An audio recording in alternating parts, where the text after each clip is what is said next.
श्रीलक्ष्मी श्रीमहालक्ष्मी क्षीरसागरकन्यका उत्तिष्ठ हरिसम्प्रीते भक्तानां भाग्यदायिनी।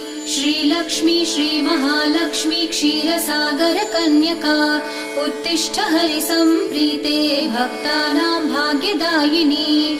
उत्तिष्ठोत्तिष्ठ श्रीलक्ष्मी विष्णुवक्षस्थलालये उत्तिष्ठ करुणापूर्णे लोकानां शुभदायिनी।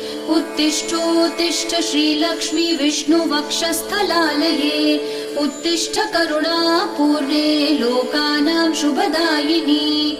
श्रीपद्ममध्यवसिते वरपद्मनेत्रे श्रीपद्महस्तचिरपूजितपद्मपादे श्रीपद्मजातजननी शुभपद्मवक्त्रे श्रीलक्ष्मी भक्तवरदे तव सुप्रभातम्।